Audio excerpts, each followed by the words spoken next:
नमस्कार, मी Gauri home kitchen ब्लॉगमध्ये तुमचं मनपूर्वक स्वागत करते। तर आज आपण बनवणार आहोत गुजरातचं स्पेशल खमंग ढोकळा। आज आपण हा ढोकळा गिफ्टच्या पॉकेटपासून बनवणार आहोत। एकदम असा जाळीदार आणि मऊसूद असा तयार होतो आणि खायलासुद्धा एकदम टेस्टी असा लागतो आणि एकदम मार्केटसारखाच तयार होतो। तर चला आपण रेसिपीला सुरुवात करूया। तर त्यासाठी मी 200 ग्रॅमचं गिट्सचं पॉकेट घेतलेलं आहे। त्याआधी आपण सुरुवातीला एका प्लेटला 1 टेबलस्पून तेल लावून त्याला ग्रीस करून साईडला ठेवून घ्यायचं आहे।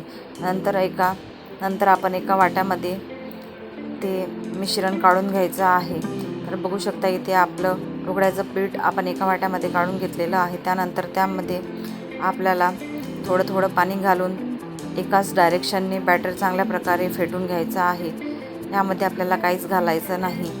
आवश्यक असेल तर तुम्ही 1 टेबलस्पून तेलसुद्धा यामध्ये घालू शकता, पण मी इथे घातलेलं नाही। बॅटर आपल्याला चांगल्या प्रकारे एकाच डायरेक्शनने फिरवून घ्यायचं आहे। तर बघू शकता इथे मी चांगल्या प्रकारे थोडं पाणी घालून एकाच डायरेक्शनने बॅटर आपलं हलकं होईपर्यंत चांगल्या प्रकारे फेटून घ्यायचं आहे। त्यामध्ये एकही गुठळ्या असायला नको। लगेचच आपल्याला बॅटर फेटून झाल्यानंतर लगेचच आपल्याला ग्रीस केलेल्या प्लेटमध्ये ट्रान्सफर करून घ्यायचा आहे। इकडे मी गॅसवर एका कढईमध्ये पाणी तापत ठेवलेलं आहे। तर बघू शकता इथे बॅटर आपलं सगळं प्लेटमध्ये घालून झालेलं आहे। त्यानंतर आपल्याला ते लगेच गॅसवर जिथे कढई ठेवलेली आहे पाणी गरम करायला ठेवलं त्यावर एक स्टँड ठेवलेला आहे, त्यावर आपल्याला लगेचच ठेवून घ्यायचं आहे। तुमच्याकडे ढोकळ्याचं पात्र असेल तर तुम्ही ढोकळ्या पात्रामध्ये सुद्धा हे बनवू शकता। माझ्याकडे नव्हतं म्हणून अशा पद्धतीने बनवलेलं आहे। तर बघू शकता इथे त्यावर आपल्याला एक झाकण ठेवून 15 ते 20 मिनिट आपल्याला चांगल्या प्रकारे कमी गॅसवर ढोकळा शिजवून घ्यायचा आहे। तर बघू शकता इथे आपला ढोकळा एकदम रेडी झालेला आहे। एक चाकू घेऊन आपल्याला चेक करून घ्यायचं आहे। चाकू जर आपलं क्लीन आले तर आपला ढोकळा चांगल्या प्रकारे शिजलेला आहे। इथे मी प्लेट झाकून घेतली, त्यामुळे ढोकळा प्लेटला चिपकलेला आहे, ते इग्नोर करा। त्यानंतर आपल्याला ढोकळा बाहेर काढून घ्यायचा आहे।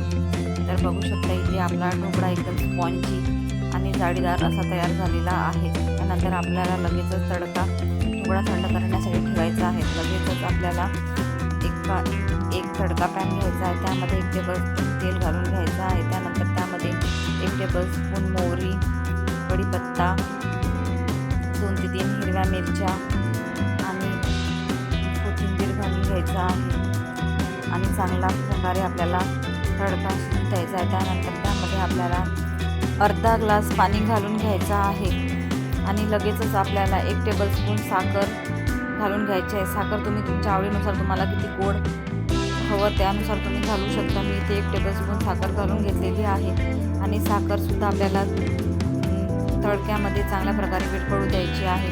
तर बघू शकता इथे तडक्याला सुद्धा आपली चांगल्या प्रकारे उकळी आलेली आहे आणि त्यानंतर आपल्याला गॅस बंद करून तडकासुद्धा थंड होण्यासाठी ठेवायचा आहे।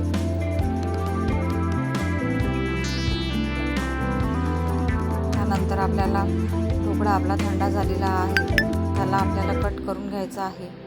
तर बघू शकता इथे मी सुरीच्या साहाय्याने ढोकळा कट करून घेत आहे। तर बघू शकता कट करतानाच किती स्पॉन्जी असा ढोकळा तयार झालेला आहे। तुम्हाला या व्यतिरिक्त रवा आणि बेसनचा ढोकळ्याची रेसिपीसुद्धा हवी असेल तर तुम्ही कमेंट करून सांगा, तीसुद्धा रेसिपी मी शेअर करेन।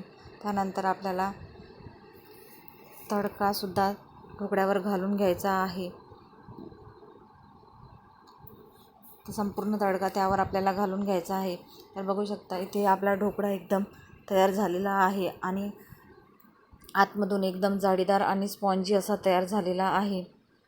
तर बघू शकता इथे आपला ढोकळा एकदम खाण्यासाठी तयार झालेला आहे। एकदम मार्केटसारखा ढोकळा तयार झालेला आहे।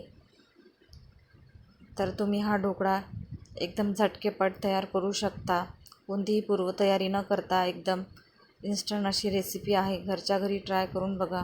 व्हिडिओ आवडल्यास लाईक करा, कमेंट करा आणि सबस्क्राईब करा। धन्यवाद।